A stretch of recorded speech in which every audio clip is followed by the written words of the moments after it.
Hi people, how are you? I can see people joining in.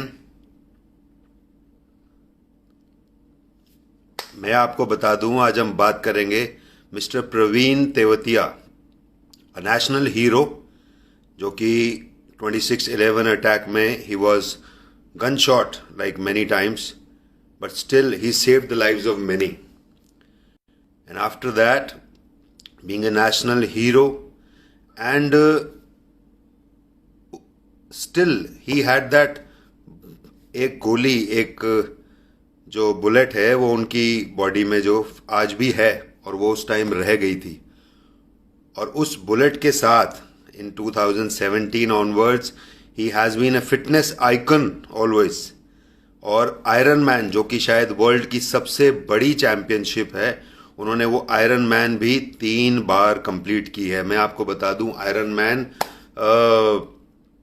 Swimming और running and cycling, तीनों ही जो है एक लंबे अरसे और लंबे समय तक आपको करनी पड़ती है. And that's really not easy, really not. तो सर मैं सबसे पहले जो मैं ना 2 दिन से सोच रहा हूँ कि मेरा जो पहला इंटरेक्शन है वो आपसे क्या होना चाहिए, वो सच बताऊं तो ये होना चाहिए सर. मैं आपको सल्यूट. ये मेरा मेरा पहला इंटरेक्शन है आपसे. थैंक यू मैं डेफिनेट और मैं आपको मैं अकेला इसको डिजर्व नहीं करता. जितने भी हमारे आर्म फोर्सेस के लोग हैं, ये सभी लोग ये डिजर्व करते हैं कि लोग उनके जो काम को, मैं हूँ, चलो मेरा काम तो सबको दिखा हुआ है, लेकिन ऐसे बहुत लोग हैं जिनका काम हमको दिखता नहीं है, लेकिन वो दिन रात इस देश की सेवा में लगे हुए हैं. तो बात मैं मेरे मन में हमेशा रहती है. मैं आपसे पूछना चाहूंगा कि जब भी एक कंट्री की बात आती है तो डिफेंस जो सर्विसेज हैं वो सबसे एक डिग्निफाइड एक जगह मानी जाती है. तो आपको कैसा लगता है डिफेंस सर्विसेज के साथ जुड़े रहकर? कैसा लगता है आपको? कैसा महसूस करते हैं? नहीं, जब हम देखो, उसमें 2 फैक्टर काम करते हैं. एज ए सिविलियन, अभी सिविलियन हूँ, एज ए सिविलियन हूँ, और उससे पहले मैं डिफेंस में था. तो दोनों लाइफ को मैंने कंपेयर करके देखा है. तो मुझे लगता है कि जो डिफेंस सर्विसेज है उसमें आपकी जो सेवाएं हैं वो कहीं ना कहीं बाध्य रहती हैं. आप बाध्य हो किसी ना किसी, आप अपनी मर्जी से कुछ नहीं कर सकते. और सिविल में आने के बाद मुझे लगता है कि मैं ज्यादा खुला हूं और ज्यादा सेवा कर सकता हूं. वहां पे ओके. आपको रूल्स रेगुलेशंस के हिसाब से चलना पड़ता है. उसको आप ना तो ब्रेक कर सकते हो, ना उसको आप कुछ नहीं कर सकते हो. तो जैसे आप सिविल में कुछ भी हो रहा है तो आप कुछ नहीं कर सकते, और आज सिविल में कुछ भी होता है तो हम डायरेक्ट इन्वॉल्व हो जाते हैं, डायरेक्ट लोगों की सेवा कर पाते हैं. तो ये थोड़ा सा फर्क है. और मैं चाहूंगा कि आने वाले समय में कुछ चेंजेस हो, कुछ पॉलिसीज आए, ताकि जो डिफेंस फोर्सेज है वो थोड़ा बहुत जो बिना किसी रुकावट के लोगों की सेवा कर पाए, और देश को और बिना किसी रुकावट के, बिना किसी रूल्स रेगुलेशंस के सेवा दे पाए. जैसे तो आपने देखा होगा आजकल सोशल मीडिया पे ना बड़ा जब भी कोई आर्मी कंट्री, जैसे अभी चाइना वाली सिचुएशन हो गई थी, तो हम लोग जी जी सोशल मीडिया पे बड़ा अटैक करते हैं, सब कुछ लिखना शुरू कर देते हैं, इंडियन आर्मी ये वो ऐसे वैसे. बट क्या फ्रैंकली आप सजेस्ट कर पाएंगे? मैं खुद ये जानना चाहता हूँ कि being a citizen of India, how can we contribute to the national interest rather than only being social media से जुड़े रहें या सिर्फ पोस्ट वोस्ट करते रहे? क्या हम एक्चुअली एज ए सिविलियन देश के लिए कुछ ऐसा कर सकते हैं जिससे हमें भी अच्छा सर हैं. इसके लिए पहली बात तो हमें हेल्दी रहना बहुत जरूरी है, लगता सबसे जरूरी है. अगर सही में अपने देश की सेवा करना चाहते हैं तो सबसे पहला रूटीन बांध लीजिए कि आप हेल्दी जीवन जीजिए. क्योंकि आप अगर हेल्दी हैं तो आप अपने काम के ऊपर, अपने प्रोफेशन के ऊपर और अपनी पर्सनल लाइफ में भी हमेशा आप अच्छा करेंगे. अगर आपकी हेल्थ गड़बड़ है तो इसके साथ 3 से 4 चीजें जुड़ जाती हैं. पहली चीज, आपकी तबीयत हमेशा ठीक नहीं रहेगी. उसके बाद आप हमेशा हॉस्पिटल के चक्कर काटोगे. उसके बाद है. आप दवाइयां खाओगे, और आप एक दिन के लिए नहीं है, आप हमेशा के लिए हॉस्पिटल से यानी व्हाइट कोट से आप हमेशा के लिए जुड़ जाओगे और उससे आपका कभी भी पीछा नहीं छूटेगा। तो आप इसके अंदर आपकी इकोनॉमी जा रही है, आपका टाइम जा रहा है ना, और आप जिस समय को आप अपने परिवार को दे सकते थे वो समय आप हॉस्पिटल में बिता रहे हो, क्योंकि जो जो सर्विस आपसे ले रहा है, जहां पे भी आप जॉब कर रहे हो, वो तो आपको टाइम देगा नहीं इतना ज्यादा। तो आप कहीं ना कहीं उस टाइम को कट करोगे। कहां से कट करोगे? या तो अपनी पर्सनल लाइफ में से कट करोगे या आपकी प्रोफेशनल लाइफ में से कट करोगे।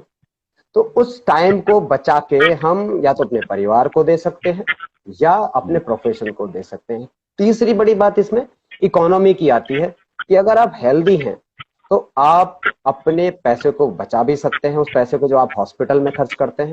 यानी कि मैं छोटी छोटी चीजों की बात करूं, बड़ी बीमारियों की बात नहीं कर रहा हूँ कि बड़ी बीमारी है, कैंसर हो गया, इस तरह वो उन सब चीजें सर्टेन है। रोजमर्रा की लेकिन जो प्रॉब्लम, रोजमर्रा की जो चीजें हैं, बुखार हो गया, खांसी हो गई, और उससे आपकी हेल्थ के ऊपर बहुत फर्क पड़ता है। आपका टाइम टेबल, आपका जो शेड्यूल है पूरा का पूरा डिस्ट्रॉय हो जाता है।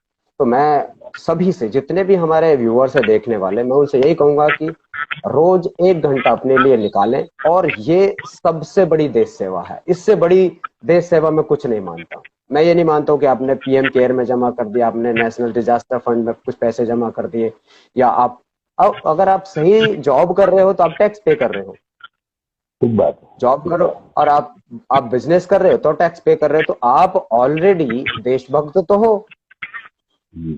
उस देशभक्ति में ऑलरेडी आप देशभक्त हो। थोड़ा सा उसमें आपको ऐड करना है कि आपको अपनी जो पर्सनल लाइफ है उसको हमेशा थम्स अप रखना है, और अगर आप फिट हैं तो आपका परिवार भी आपको फॉलो करेगा। और ये चीज आप फिट है तो आप उस चीज को अपने परिवार के अंदर भी लाएंगे, और जब परिवार के अंदर लाएंगे तो परिवार भी फिट रहेगा, परिवार भी हेल्दी रहेगा। और मेरा मानना यह है कि हमारे जो मन है उसमें 2 देवियां वास करती हैं हमेशा। पहली देवी है हेल्थ की, दूसरी देवी है वेल्थ की। तो अरे वाह। Don't try to earn money, try to earn wealth. Right. और जो लाइक युवा जो हैं, जितने भी युवा देख रहे होंगे उनको थोड़ा बुरा लगेगा मेरी बात का।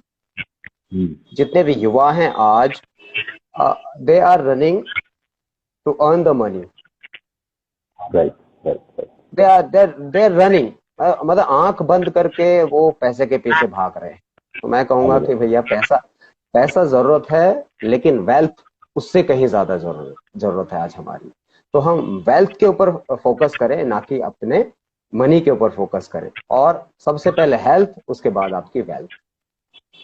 अच्छा सर एक बात है जो मैं सोचता हूँ, मैं खुद एक एथलीट हूँ और वर्कआउट करता हूँ, रेगुलर वर्कआउट करता हूँ। हम लोग छोटी छोटी पेन, कभी एक कुछ दर्द हो रहा है, इधर दर्द हो रहा है, उधर दर्द हो रहा है, हम लोग अपने वर्कआउट या मैं आसपास भी देखता हूँ।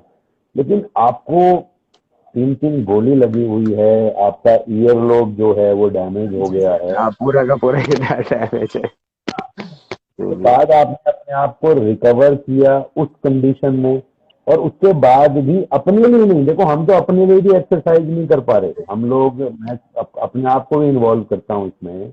हम लोग जरा से दर्द वर्द में अपने लिए भी एक्सरसाइज नहीं कर पा रहे, और उस पर्टिकुलर सिचुएशन में आपने देश के लिए, लोगों के लिए, और जस्ट वेंट ऑन, मतलब वो मोटिवेशन, इंस्पिरेशन, ड्राइविंग फोर्स, वो क्या है सर?